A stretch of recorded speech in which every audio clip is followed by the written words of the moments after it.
The couple separately talks about what's been going on in their lives. Henry drops from the sky with nothing on and crashes onto a highway, nearly getting run over by a truck. Another time, he lands in the middle of a ranch surrounded by cows. He also randomly falls on top of people, and one time, he lands in a barn filled with gun-wielding men who immediately start shooting at him.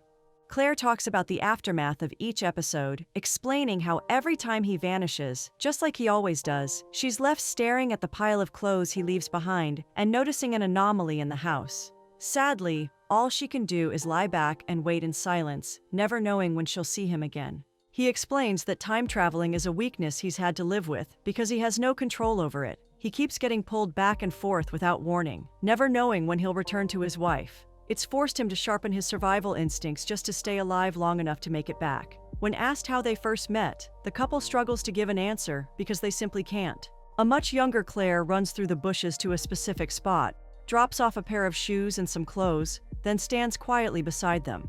Now in their 20s, Claire gets permission to visit the library and she's granted access. Meanwhile, a colleague approaches a flustered man and questions him about why he's always ditching his clothes, but he doesn't answer and just walks off. He strides past other staff with his head held high and stops at a desk to ask the officer there to help him get in touch with a visitor.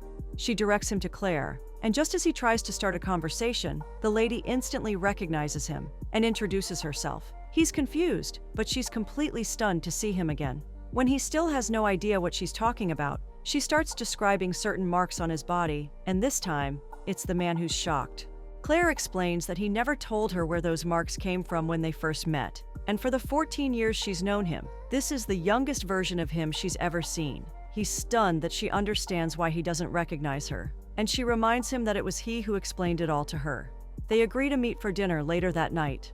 The man returns to his apartment and immediately starts cleaning, quickly hiding a bunch of women's accessories scattered around the place. In the bathroom, he briefly sees red stains that give the illusion of blood, but when he moves to check again, it's all spotless. He shows up for dinner, and while she thanks him for the flower, she hands him a small journal marked with dates. She explains that he gave her those dates to help track his appearances and disappearances. She also mentions there's someone who once taught him how to time travel, and Henry's eager to know more. But unfortunately, she says he never told her who that person was.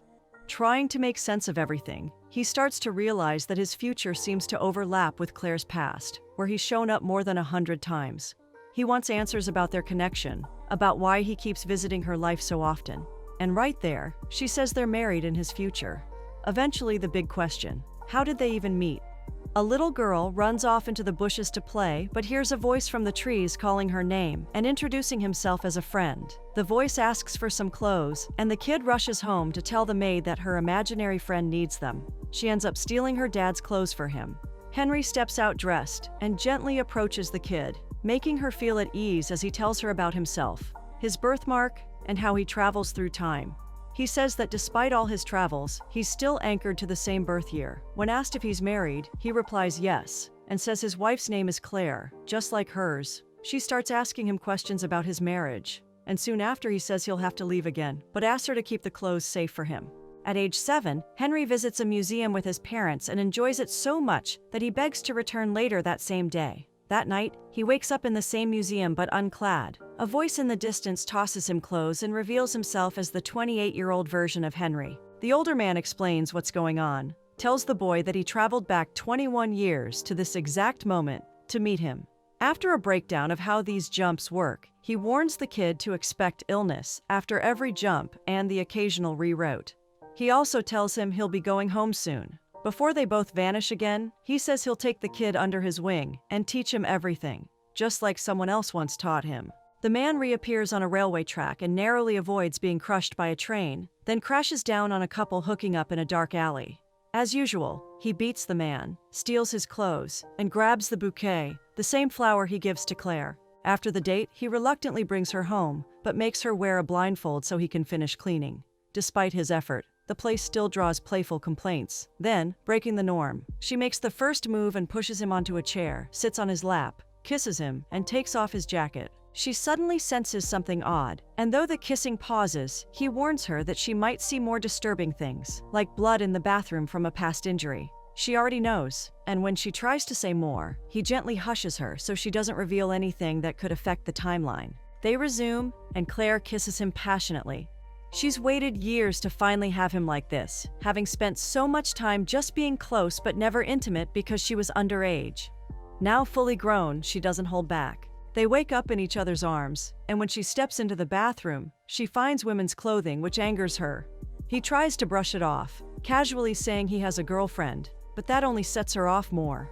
She doesn't care about the other woman, but he's still reeling from all the revelations, especially the part about them being married in the future. He calls it scary, which pushes her over the edge. Furious, she throws a shoe at him that flies out the window and then storms off. Meanwhile, the 36-year-old version of Henry, still with the kid, disappears and appears just outside the apartment, hearing the argument upstairs. Claire storms out and doesn't see her shoe because the older Henry already picked it up and hid it. Both versions call out to her, but she ignores them and walks away. At a bar, the older Henry catches up with her and finally spills the truth. The man she just spent time with is the younger version of himself, and that's the secret he's been keeping. She's upset, saying she's built her whole life around him, but the older one explains that the younger man, who's watching from a distance and only sees her, is just struggling to wrap his head around all this. Everything becomes clearer. The younger Claire ends up with the older Henry, while the older Claire gets the younger version. That's how their relationship works. She's still baffled by how the younger guy eventually becomes the calm, composed man she knows, but he tells her it's all thanks to her. Then the two Henrys meet. The older one urges his younger self to make the most of his time with Claire, but the younger guy is still too stubborn. He reminds him about the blood he saw earlier and hints it could mean something fatal, then starts coughing and vanishes. The 36-year-old returns home and finds Claire, now 28, and his wife, waiting to apologize for throwing her shoe at him. The younger Henry follows a strange lead to an alley and finds something that deeply unsettles him. 2 feet, with the exact same mark he has on his left leg. He talks about the downsides of time traveling, landing in a hall full of kids, ending up on rooftops, getting taken into captivity and treated like a slave, and even having to hide from the police. But above all, time traveling during Christmas is the worst for him. The 24-year-old walks past the car where his 8-year-old self is sitting while their mom wipes snow off the windshield. Though his jumps are random, he always seems to land around major events in his life. And this time, it's a brutal one. With the little boy in the back seat, the mother drives down the road and gets caught in traffic, stopping behind a truck hauling a wide, flat sheet of metal. An oncoming vehicle behind them barrels forward at full speed, unable to see the jam ahead, and slams into her car with enough force to shove it into the truck. The impact sends the metal sheet flying through the windshield, instantly ending her life. In response, the kid vanishes from the car and appears beside an older version of himself, who stands silently by the roadside, watching the wreck. The man tells the child what just happened, and shortly after, he's pulled back into the car, screaming at the gory scene. Within seconds, several versions of Henry, each at a different age, start appearing around the crash site. Then the 31-year-old is back with 6-year-old Claire, and over a game of checkers, they talk about family. He doesn't bring up his mom's passing, but the little girl can read the sadness all over his face. When she asks about it, he brushes it off, telling her that sadness isn't always a bad thing. Later on, the 28-year-old and the 21-year-old woman are in transit, locked in a constant argument. She wants him to step up and act like the older man she once knew, but he's not having it, saying that guy can't be trusted, even if he's trying to fix what they have. Still, he pushes for lunch together and reminds her of what the future holds. She isn't impressed, hates who he's become, and can't see how anything between them will work, especially with another woman now in the picture. She steps off the train and he follows, calling her name, but she stops, warning him to quit chasing her. He says he's not even chasing, as whatever she does now is just what her older self already did. The same goes for him. The future's already set. Challenging that, she demands to know which restaurant they were heading to. When he points it out, she defiantly heads in the opposite direction to prove she can still change things. But at the restaurant, nothing really changes. The waiter brings her a banana latte without her ordering one. She wants to know if he's only clinging to her because time travel told him to. But he says time travel never offers comfort, and it only brings terrifying glimpses of what's to come. And right now, danger is close. She calms herself, extends a bit of grace, then reminds him that he used to be the man of his dreams, fantasized about being with him and wanted nothing more than to have him to herself. And while this version of him might be hotter than the one she knew, she still prefers the older man. He knows he can't be that guy anymore, so he suggests they just keep things casual, like last time. She thinks this is the perfect time for him to finally tell her about his mom, a topic he's always dodged. Her name was Annette, a famous opera singer who passed away from a horrible accident. Claire remembers her because her parents were huge fans. This softens her a bit, and she starts speaking to him more gently. He opens up about how his sudden disappearances in high school, especially reappearing unclothed, made him infamous among staff and students. Then he shares how his dad discovered his secret. He once caught a 16-year-old Henry performing oral sex on another 16-year-old Henry. He insists he isn't gay, and that it was just reckless teenage behavior. His mom never got to find out what he was going through. Annette was 30 when she met Richard, who was 33, and a year later, he proposed. The 25-year-old watches quietly as they celebrate. Back at the restaurant where he's sharing all this, she smiles, glad he got to witness his parents' engagement and see his mom sing. But while she's talking, he just sits there watching her with a smile, then suggests they leave. As they walk, he explains how he once visited his parents, and while holding the hand of 1-year-old Henry, Annette noticed the scar on his head and asked about it. But he simply greeted the baby version of himself, ignored the question, and left. At another point, 8-year-old Henry tricks a man and steals his wallet under the guidance of the 28-year-old.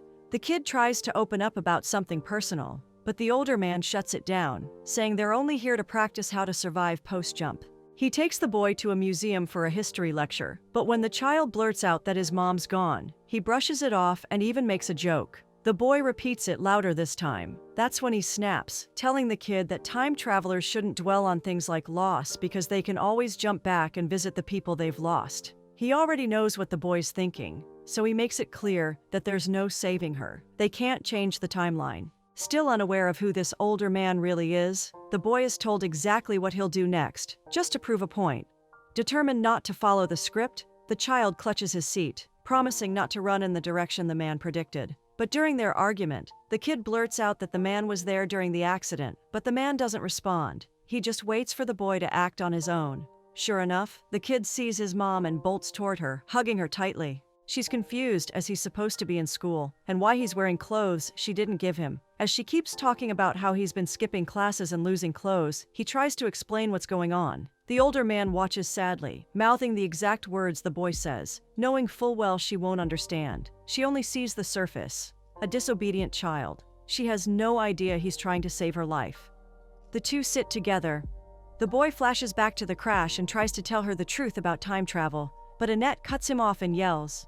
He begs her to listen, but she screams again, and he finally breaks, calling her a name and running off.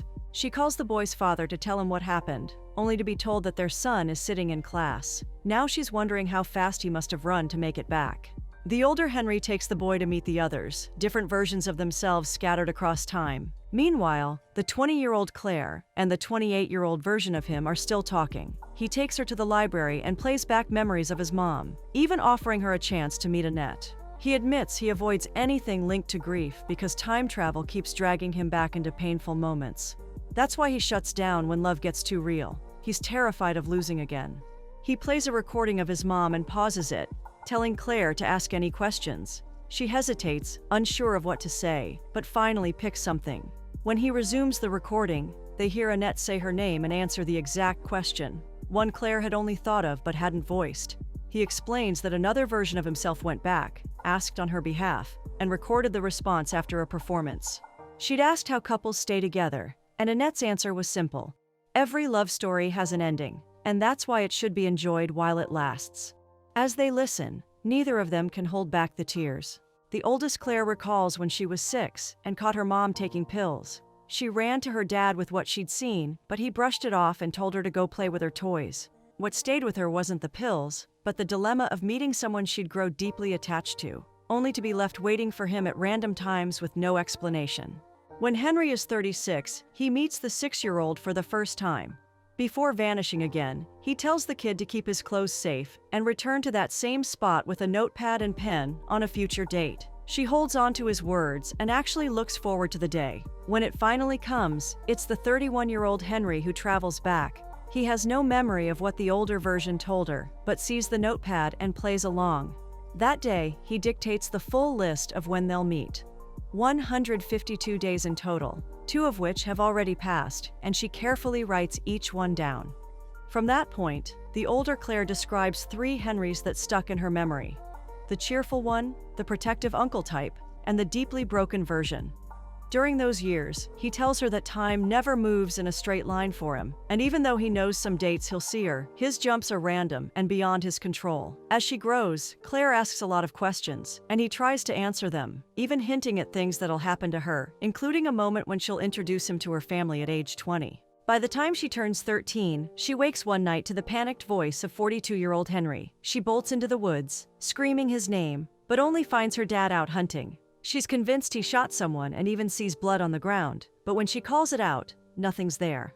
Not long after, she sits with the 32-year-old version, who tries to calm her. He tells the girl that whatever she saw was probably just her imagination. Still, she's worried about what if something really did happen to him in one of his jumps.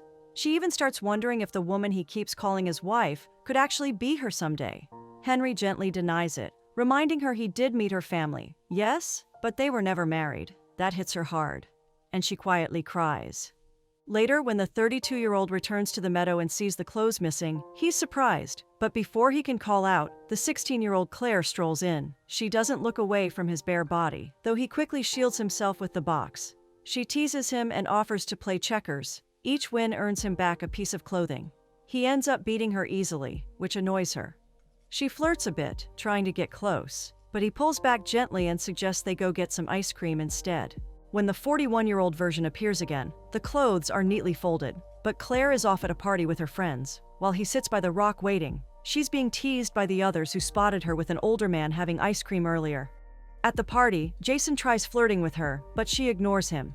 Later in the bush, as she runs toward Henry and shouts his name, he disappears before her eyes, leaving only the clothes behind. Still 16, she meets the 32-year-old who's just landed and is about to get dressed. This time she's more serious. She takes him home and insists he ride along for her driving test. Once in the car, she hits the gas hard and demands he answer questions about the future. When he refuses, saying he's not allowed to interfere, she keeps speeding. Her logic is that since she's alive in the future, it means she can't kick the bucket in the present. Henry begs her to slow down, but she keeps pushing until she finally brakes in the middle of a highway.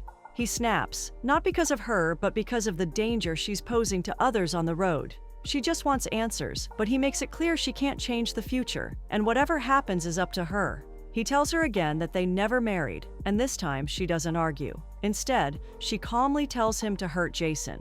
Henry calls 24-year-old Jason, gives him some vague instructions about a window of time, and then tries to send Claire home, but she refuses, wanting to see Jason punished without explaining what he did. Henry corners the guy, shoves him into a car trunk, and gets ready to hurt him. But when Jason starts breathing erratically, he realizes he needs his inhaler, and they go get it for him. Before he does anything in the woods, Claire steps out of the car and takes off her shirt, revealing heavy bruises. She tells him Jason took her somewhere after the party, and when she resisted, he burned her with cigarettes and assaulted her physically. Henry is ready to end him, thinking it went further, but Claire stops him and says her only request is that he hurts the guy while she watches. In her narration, the oldest Claire admits Jason did force himself on her, but she couldn't say it because saying it would make it too real. They tie Jason to a tree in the woods. He insists he did nothing wrong, saying she texted him the next morning about how much she enjoyed it. She says she only sent that because she was scared, and Henry believes her. Jason keeps going, claiming she liked the burns and the roughness, but Henry cuts him off, yelling that she's never liked that kind of thing. When Jason asks how he knows, Henry explodes and says it's because he's her husband, and the silence afterward says everything. Just before he disappears again, Henry hands her a pen and knees Jason hard. He wakes back in his own time, where his wife, 24-year-old Claire, is waiting. When he sees the pen, he finally understands why she kept it safe, like it was gold. Back in the woods, teenage Claire returns with other girls who've also been hurt. Each one takes a turn riding on Jason's body while he's still tied up. As the oldest, Claire reflects. She says the next time she saw Henry was when she was 18, and he was 41. 2 years later, she ran into him again, but this time at the library. Claire is cooking ahead of 28-year-old Henry's visit, and Charisse, her roommate, is clearly impressed that her friend finally has someone worth making a meal for. When the doorbell rings, it's Gomez, Charisse's boyfriend, who answers after a long walk up the stairs, though he doesn't look too thrilled to meet the guest and even jokes that Henry's humor is dry. Claire and her man are happy to see each other, so they kiss and hug, while Gomez, unwilling to feel left out, grabs his girlfriend and kisses her too. Unfortunately, the food doesn't turn out well, so Henry steps in to help and tries to salvage it, though just then, there's another knock at the door. The 21-year-old hostess goes to answer while Gomez trails behind, mentioning that Henry looks familiar, but she brushes it off, claiming it doesn't matter. Meanwhile, Charisse presses him on how long they've been together, seeing as Claire never mentioned him despite being her roommate for a while now. Claire returns and quickly pulls him away, and when they open the door together, standing there is 41-year-old Henry, who's shirtless and clearly fleeing from the police.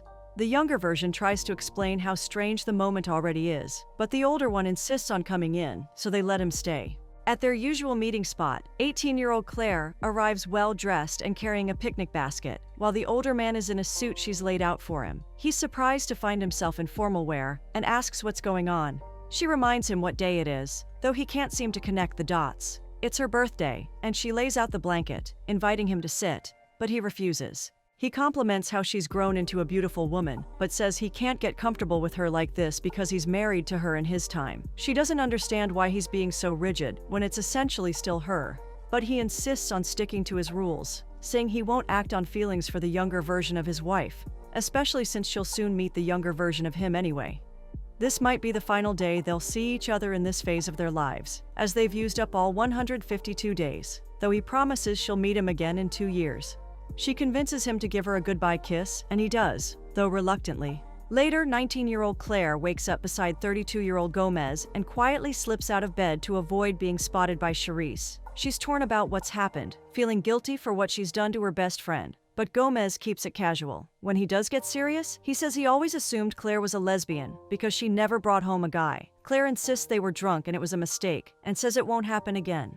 Then he brings up the name Henry. She kept saying it in her sleep, so she admits that Henry's the man she loves. Gomez is shocked to hear she has someone, but when asked to leave, he confesses that while he does love Charisse, he loves Claire more. He can't wrap his head around why she's devoted to someone who's hardly around and doesn't understand why she even slept with him if she's so in love with another man. Still, she sees him out gently, promising that everything will be better the next time they meet. At a bar, after downing a few drinks and sending a string of voice messages to Claire, Gomez steps outside and sees Ingrid screaming at 27-year-old Henry to leave her alone. Gomez steps in and demands that he back off, and Henry quietly walks away. Back home, Charisse teases Claire that Gomez seems into her, claiming he's been looking at her differently, but Claire doesn't agree. She's relieved he thinks she's a lesbian, but Charisse misunderstands, takes that as a coming-out moment, and leans in to kiss her on the lips. Claire pulls back but stays calm, reassures her roommate, and explains that she doesn't want to mess up what they all have. That's exactly why she won't let anything happen between either of them. That night, though, the two ladies are in each other's arms, undressed. Meanwhile, the 18-year-old version of Claire and the 41-year-old Henry keep going back and forth because Henry keeps pulling away to stick to his boundaries. He says he's married, and even though Claire tries to make a case for why this moment is different, he says it's not the right place, especially since he's the one who taught her everything right there. When she finds out that he didn't even propose to her future self, she makes him do it now. She toys with him, showing a little cleavage, and even as he tries to resist, she strips down to just her underwear. They end up making love, and afterward, she breaks down crying, already missing him. He assures her it's just 2 years and they'll be back together. But before she can take in the moment fully, he vanishes and appears stark naked at the exact moment when 28-year-old Henry is visiting Claire for the first time. Now the two Henrys are in the same room with Claire, and the younger man is visibly shaken by the bond between his older self and the woman he's just getting to meet. As they all talk, Gomez barges in to check on Claire, though the older version already anticipated this and is hiding behind the door. Then the doorbell rings, and Ingrid pushes her way in and heads straight for Claire's room. She knows about the time travel, so there's no confusion on her end. Claire and Ingrid take a moment alone, where Ingrid admits she really loves her man.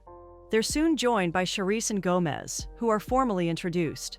Young Henry arrives and casually introduces his older self without revealing the truth, leaving the others confused as he lets them guess. Claire eventually breaks the silence and tells them it's time travel caused by a genetic condition. From there, the couple explains everything, while the friends sit stunned. During dinner, the group jokes that the time travelers could solve crimes, but Henry and Claire spend much of the night explaining why even someone from the future can't change what's meant to happen. Before Gomez can even ask, the older Henry writes down stock picks to help him secure a better future, and this completely blows his mind. At some point, Claire and Ingrid start teasing each other about who loves Henry more, but the older man just watches quietly, having already seen all of this before. Ingrid catches the look and asks why he's staring like he's seen a ghost. When pressed, he finally tells her that she is young, and the news hits her hard. She wants to know how it happens, but he refuses to say, urging her instead to live fully and not waste time worrying about what's coming, because tragedy finds everyone eventually. Just before he vanishes to rejoin his wife, he adds that he's never seen himself beyond the age of 42, which might not mean anything, or it might mean everything. Ingrid leaves shaken, and the rest of the group is spooked too. Alone in her room, she wonders if she'll ever see that version of Henry again. Meanwhile, the youngest Claire opens the note her older Henry left her during their last meeting. He's asked for mercy. Knowing that she may never see that version again, she shows kindness to the younger one in front of her now, then walks up and hugs him. The ladies get 28-year-old Henry and 33-year-old Gomez to share a drink at the bar so they can get along, but things go south fast as the two keep firing shots at each other. The time traveler accuses the other man of wanting to sleep with his girlfriend, which gets an immediate pushback. Gomez demands that he take it back, but the accusation stands. Gomez is only trying to follow a note left by older Henry asking him to befriend this version of the man, but that attempt hits a wall. Before storming off, Gomez mentions he's been staring oddly because he's sure he's seen him somewhere, but now refuses to say more since Henry clearly isn't trying to keep the peace. Back at their old spot, the 38-year-old sits quietly on a rock while 16-year-old Claire sketches him. He chats about meeting her family and says he likes that she's funny. On the way to meet her parents for the first time, 20-year-old Claire drives while Henry, now 28, battles motion sickness for reasons he doesn't explain. He keeps ignoring calls from Gomez, which makes her think it's Ingrid ringing, but he clears it up. He's still not sold on being friends with the guy, but she reminds him of what his future self said. Gomez is supposed to become his best friend. She makes him take the call. Gomez starts by apologizing for earlier, and the time traveler does the same. Gomez then tries to talk through a few things, but Henry keeps cracking jokes, which the other man admits he'll have to get used to. Right as he's about to explain when he first saw him, Henry drops another ill-timed quip that pushes Gomez over the edge, and he hangs up. Both men then tell their partners, separately, that no friendship is ever going to happen. When they arrive at her parents' home, she makes him promise not to act up. But after the outdoor introductions, he tries to compliment her mom with a joke that falls flat. Mark, her older brother, goes tough guy and grips Henry's hand hard, then implies he's been sleeping with his sister. Henry owns it, and even throws in that he's one of many, which confuses everyone. But they move on. During lunch, the parents get to know the supposed boyfriend, but they don't care much for his work as a librarian. They press him about his future plans. Her dad brings up his legal background, and Mark jumps in to boast about his own law ambitions. The time traveler nods politely, then jokes they might need those legal skills to bail someone out soon, and the comment lands badly. He quickly tries to pivot by saying he has a friend who's a lawyer, and when asked who, he says Gomez, the same man he barely knows. But when asked for his full name, Henry blanks, and their hosts notice. He claims it's normal to forget a friend's last name sometimes.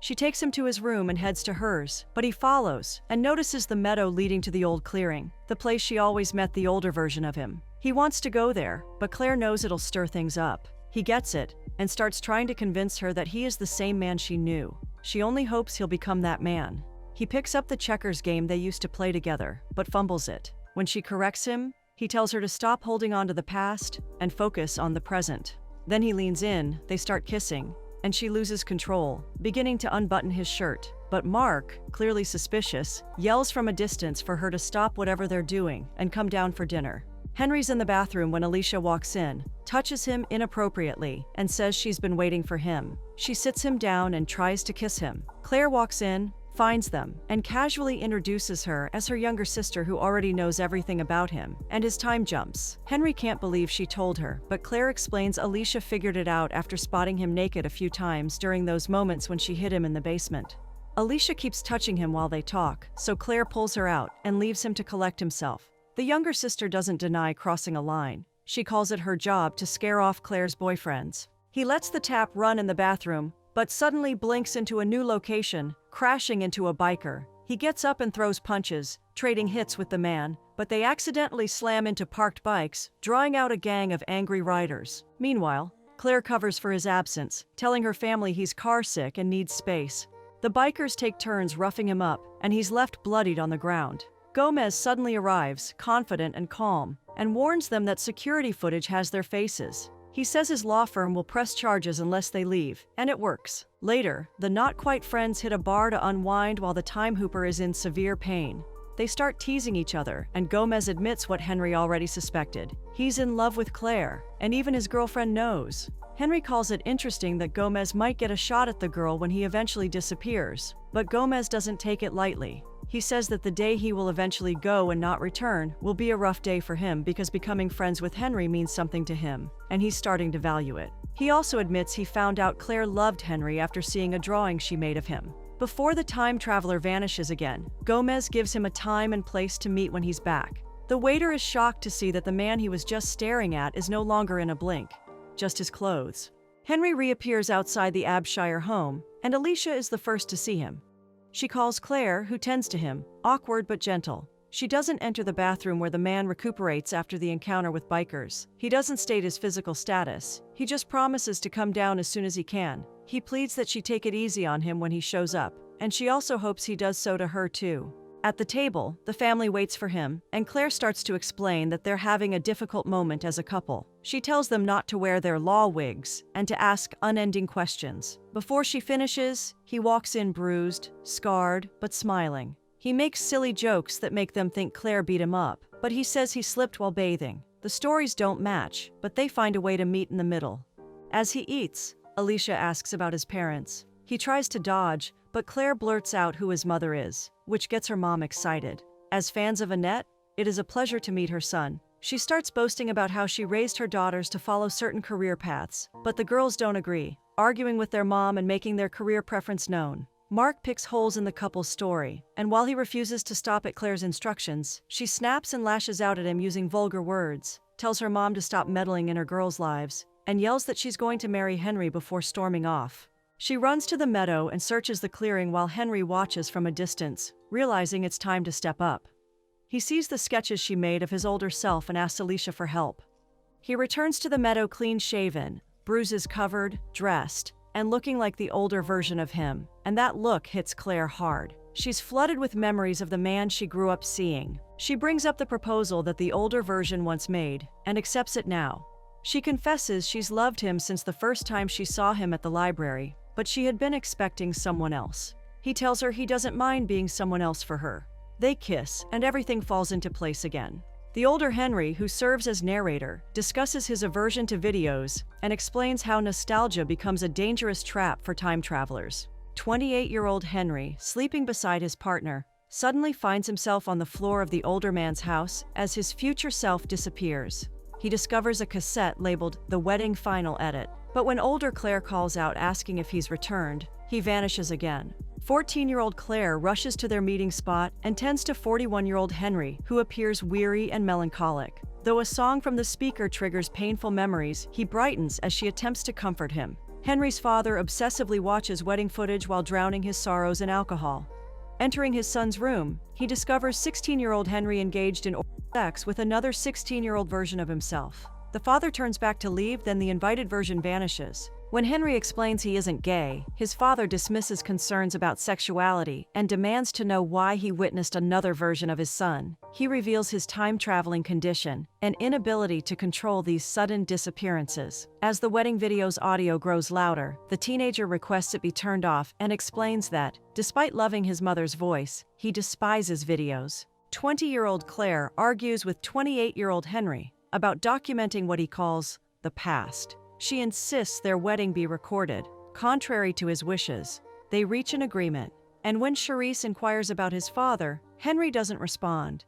Instead, he clutches his head and suddenly blurts out his anxiety about forgetting that his father will attend the wedding.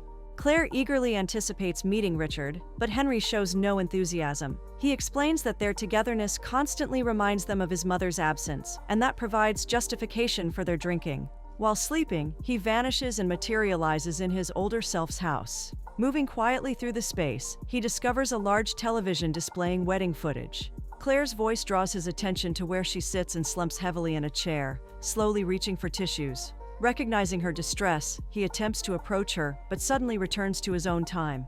Morning arrives, and Claire reminds him to dress for their important outing. As they drive to go see Richard, she suggests he consult a doctor, but he refuses, fearing detention due to his time-traveling condition. They discuss love, though their perspectives differ, as he believes love inevitably brings negative consequences. Arriving at his father's home, both men share an awkward exchange at the door. The father smiles at Claire before welcoming them inside.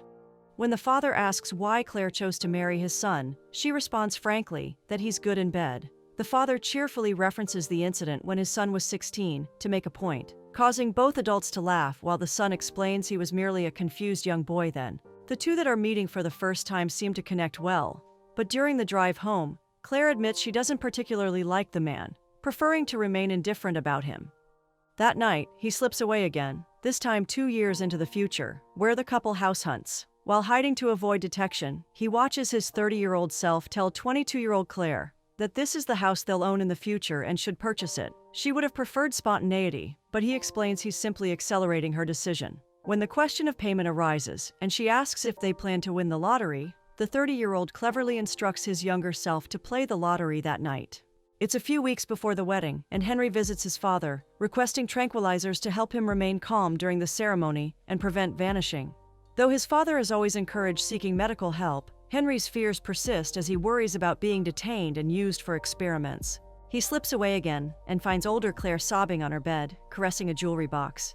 Nearly caught while attempting to console her, he hides as she investigates the noise, then slips back, crash landing in the bathroom where Claire is present.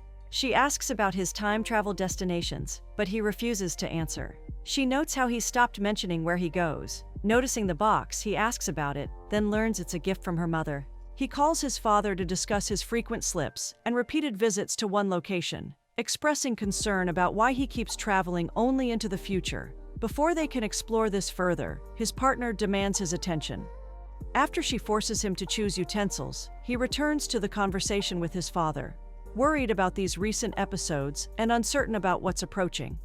He materializes at the same house, crashing heavily through the stairs. Locating the bedroom, he finds the older couple sleeping. As the woman heads to the bathroom, he seizes the opportunity to examine the jewelry, but disappears mid-action, crashing badly into his own room and slamming against the wall. The post-travel coughing grows more intense with each slip.